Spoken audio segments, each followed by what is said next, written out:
Bueno, eh, acabo de decir que voy a presentar la próxima ponente, que es Luz Condeza Dall'Orso, con una presentación que se intitula Decolonizar la investigación académica, saberes del cuerpo, dinamitando los saberes hegemónicos. Um, y la presentación va a ser en español y en inglés. Muchísimas gracias y te paso la palabra, Luz. Well, my name is Luz Condeza. I am Chilean. I am living actually in Barcelona. And since 2001, I am working at the dance department of the University of Chile. It's a big department that was founded in 82 years ago. So it's the oldest dance school in Latin America. And I say that because I worked there for 25 years as a teacher, as a choreographer, as a dancer too, in an independent way, and there also. So I had the opportunity to be in the practice as a dancer, as a choreographer, but also in the academic field. And this conference will talk about that. I have this text in Spanish. I will try to translate because I think that most of the people speak English here. My research is grounded in improvisation, instant composition, specifically choreography. And now I am working in a PhD trying to systematizar, to organize my knowledge about how to work with objects. So with this background, when we think about decolonization, we think about a racial issue, and especially from my country, we think about how the North is over us with a cultural domination that is always very present in dance and still in contemporary dance. But today I will not talk about racial issues or the global South versus the Northern hemisphere, but I would like to talk about colonization in academics in the university. And I chose, my English, it's okay because it's not my my great language. It's okay for you? You understand me? Yes, we can understand you very well. So I continue in English. Okay. Well, I chose the word intersectionality by Crenshaw to really put the roots about my thesis in this lecture today. It was a word that she wrote in 1989. Everybody knows what is about this word, and she talked a lot about some circumstances that make that some collectives or people or women are not in equal circunstancias, see? I'm sorry, I speak French and Spanish well, but English is not really my language. And in his first text about that, the first one was demarginalizing the intersection of race and sex, a Black feminist critic and anti-discrimination doctrine, feminist theory, and anti-racist politics. She talks about the word dominio in Spanish. Maybe you can help me, no? Domination.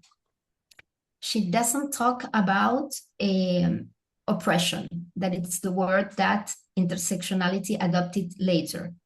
So to understand, in order to understand the colonialism in dance in the epistemology in academic field, we need to understand that it's an issue that is linked with the dominio, the domination, okay?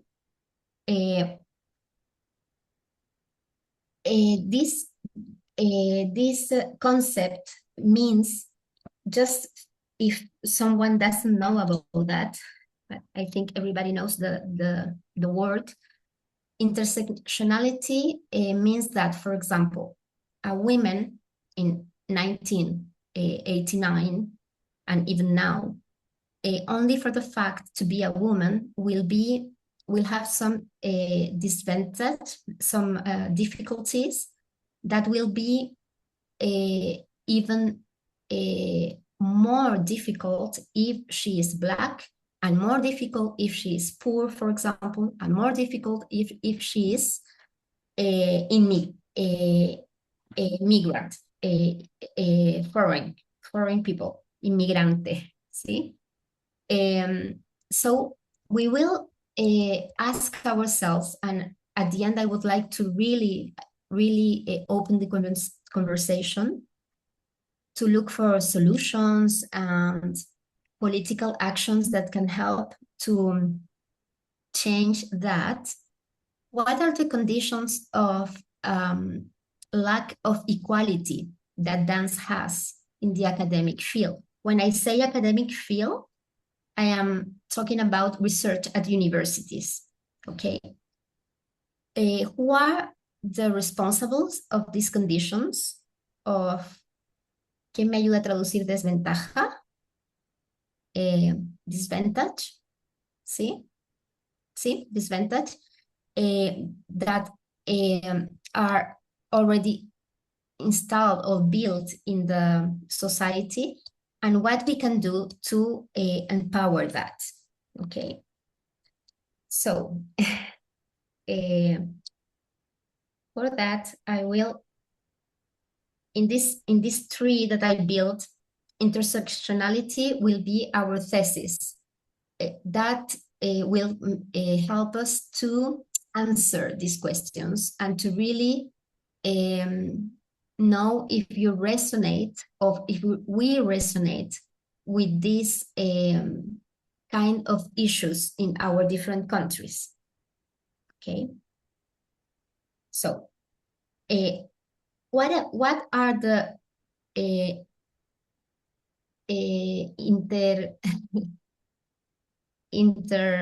what are the issues that make that dance has all that disadvantages? One of them is that dance is considered as a minor knowledge.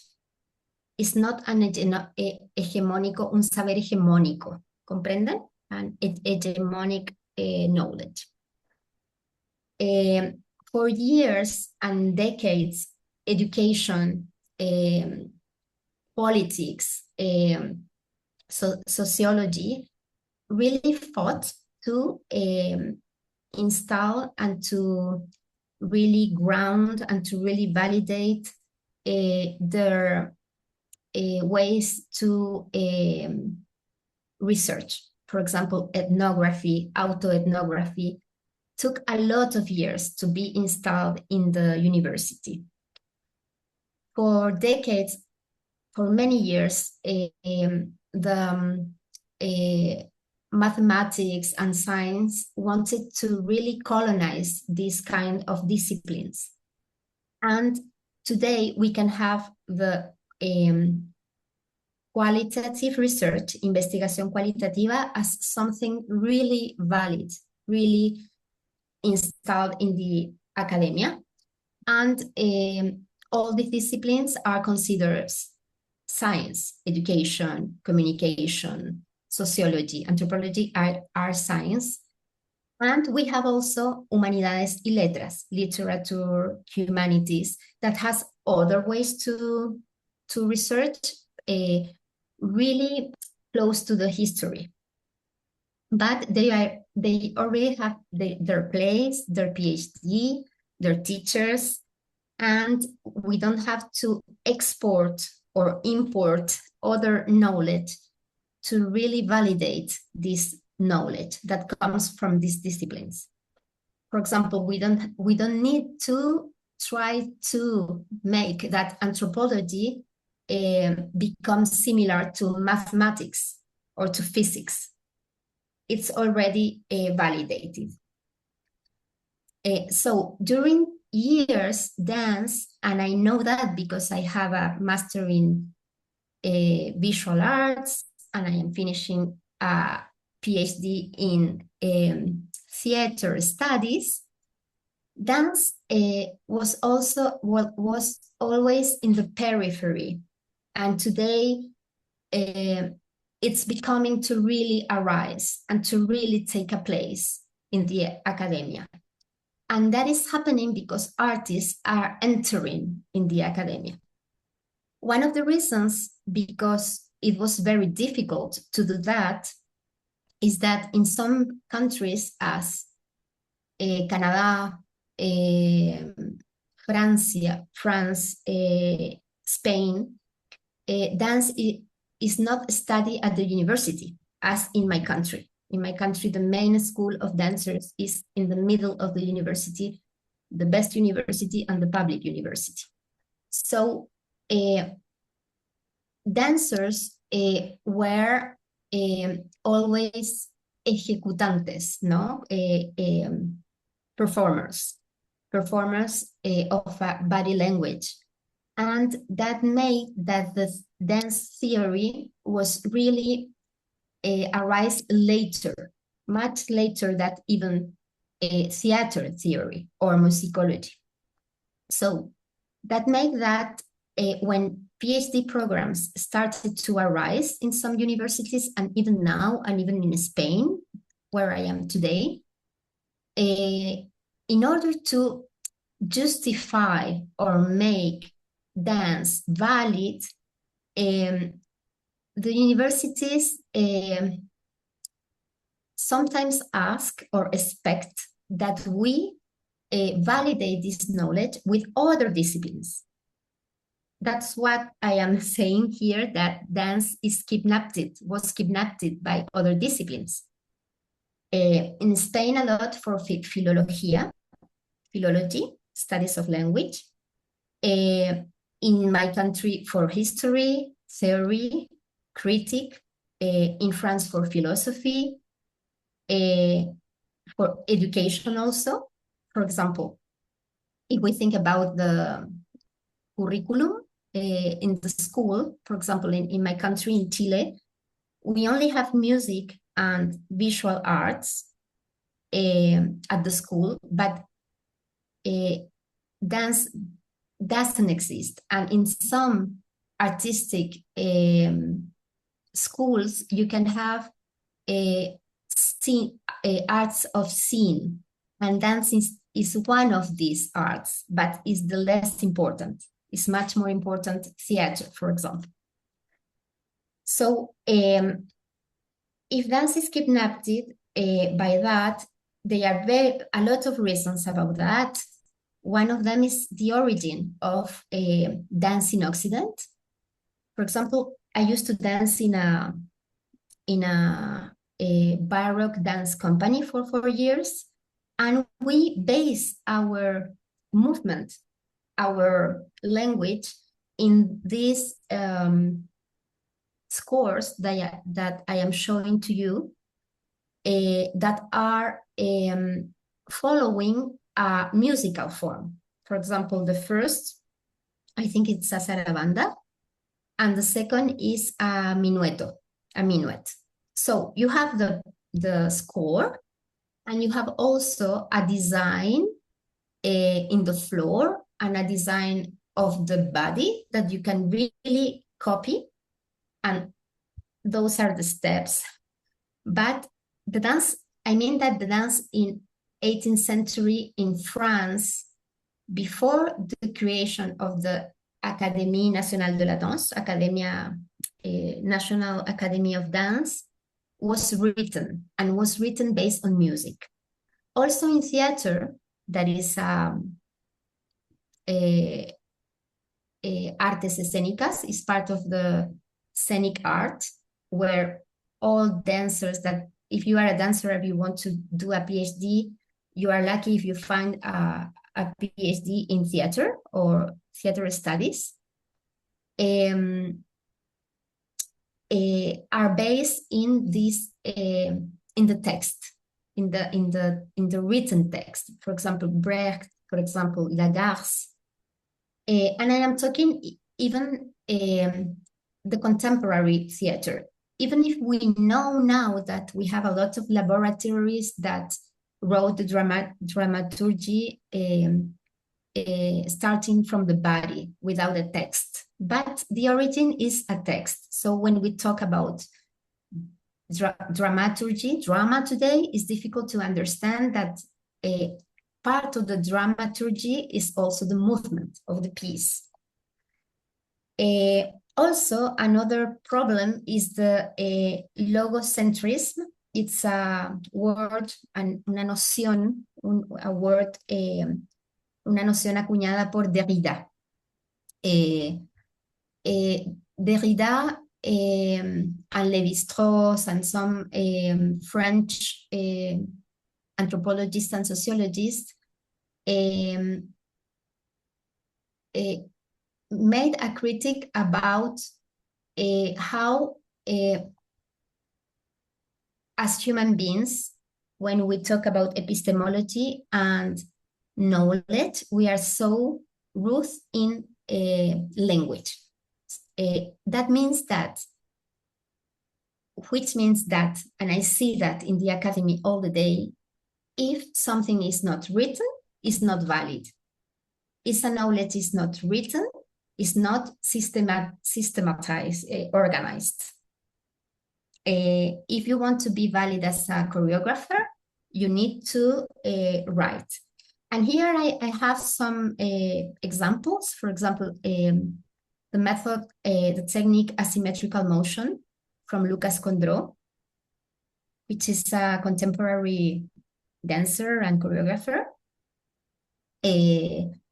It's very, it's a system, very complex system and very organized. Also, flying low, passing through from David Zambrano, the Martha Graham technique, Peter Goss, Cunningham, etc.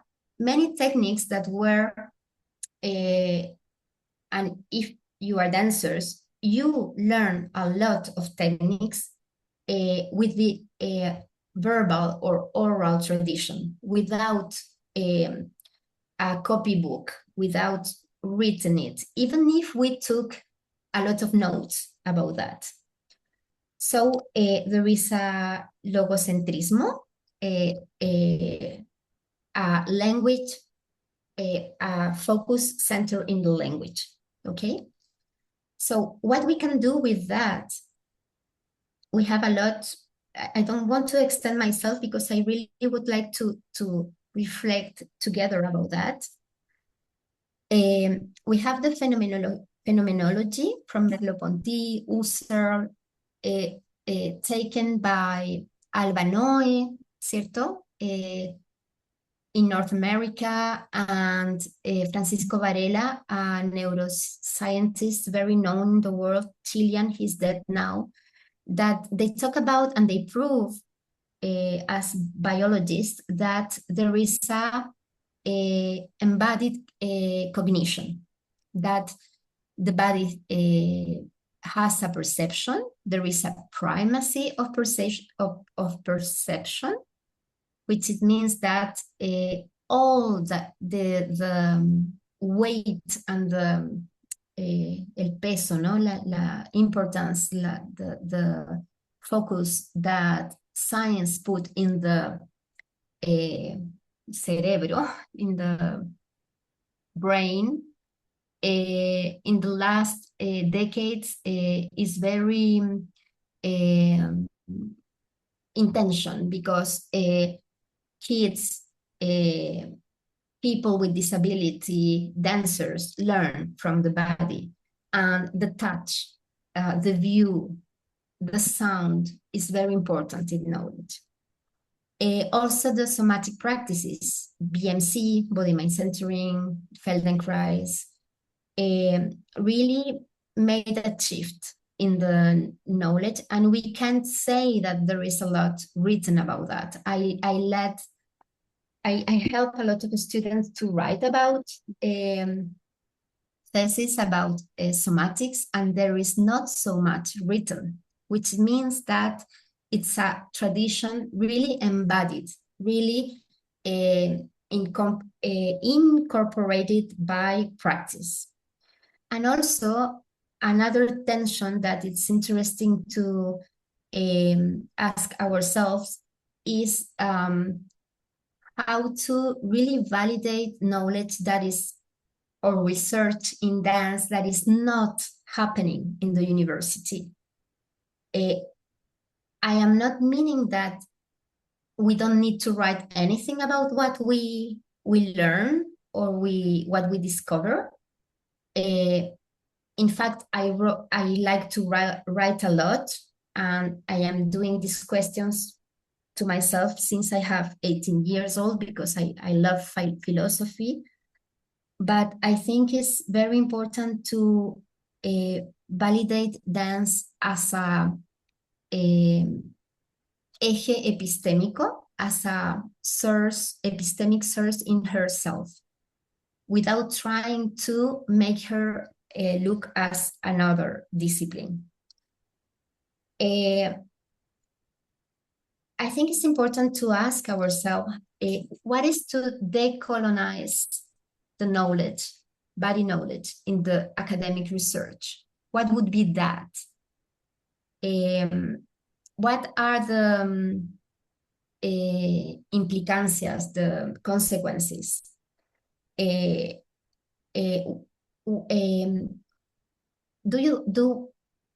we think that dance is emancipated as a practice discipline, but further as a theoric discipline? I think it's important. I am finishing because of the time. I have much more to say, but I think my English made me slower. It's important to give dance self-determination, to activate ways of action and against hegemonic actions. Yes, and I think it's important to understand that more than to critique the system from outside, it's important from inside to be actors, to be artivistas. And I propose the word política. I think it's important to start a core political movement that can install, that can really ground, that can really instalar the dance as a eje epistémico. Si alguien puede traducir eje epistémico, sería increíble. But this is something that can happen, that is our work as artists, I think.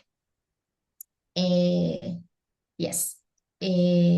And all these things that I share really briefly made that dance is a very fragile space, is a very fragile discipline in this neoliberal and capitalist system that is very colonized by other disciplines. I can't emphasize enough how much times I heard, being a choreographer for years, that we need a theoretical from the arts or teatrólogo that analyze what we do. And I think we really need to empower ourselves. And this is my invitation to conquer these reflexive spaces from our practices. Thank you very much. Muchísimas gracias. Bueno, tenemos poco tiempo, pero si alguien tiene pregunta o comentarios, I'm seeing in someone some questions or some comments. This is the moment, even if we don't have many time, but I think that it's valuable to give us a short time anyway for this. Claro, podemos tener 5 minutos para preguntas. I just forgot, and this is, you can read the text. As a response, even if you speak English, you will understand this text. As a response of that, practice as research is entering or is already installed in some universities. It took a lot of names, recherche, création, practice-led research. You can read that. I don't want to talk so much. It happened more in Canada, in the north of Europe. And so this is an important field that we can use. But also, there is a danger, is that practice-led research, practice as research colonize dance again, because sometimes it's made to really fix in the in the system. You know what I mean? So I just wanted to say that this Investigación para el Arte, board of all that is very interesting, but there is a danger also that we need to be really aware as dancers. Yes. Yes, thank you for saying that, because I really feel this, que cuando, o sea, que en vez que liberar el potencial, con el hecho que el potencial sería demasiado disruptivo, hay que encontrar manera para que parece que la posibilidad exista, para que la gente no vuelva buscando, ¿no? Y entonces todo existe, pero como ellos lo quieren. Y esto es un gran problema. Bueno, no, tendría muchas cosas que decir, pero dejo por la pregunta. I've just said that yes, that there is this tendency to create things, for example, practice as research, so that the disruptive potential of power of something is kind of confined and contained into something that they decided. And so, yeah, please comments or questions. Yeah, I also want to follow up with that kind of valuing of knowledge of dance and dance research. I know that even multiple people on our organizing committee are studying Spanish from different academic departments in their institutions in their own home countries because dance isn't an available academic field for them. There's a lot of kind of, I guess, like national privilege in some places to be able to study dance as an academic field, particularly in the US and the UK, which have plenty of programs for that study. But many other places around the world don't. And it's really important that we constantly highlight that inequity of who gets to study and publish in the field of dance and why that might create an imbalance in who gets to publish in the field of dance as well.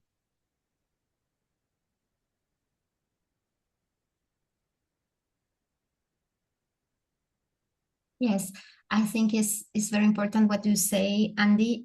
And sometimes we are asked to hide our genuine and really true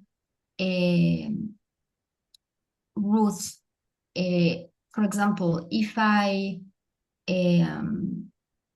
¿cómo se dice en inglés? If I push and yield if I fall and recovery, if I play with the gravity, I need to transfer that, for example, Bergdorf. Practice as reader is only valid if you can transfer it and write it, and you know what I mean? And I think it's really important to this kind of dialogues to really find ways to make us understand and to don't hide who we are. I think it's a question of identity, finally. How we really stand up for our identity. That doesn't mean that we will not read philosophy or physics.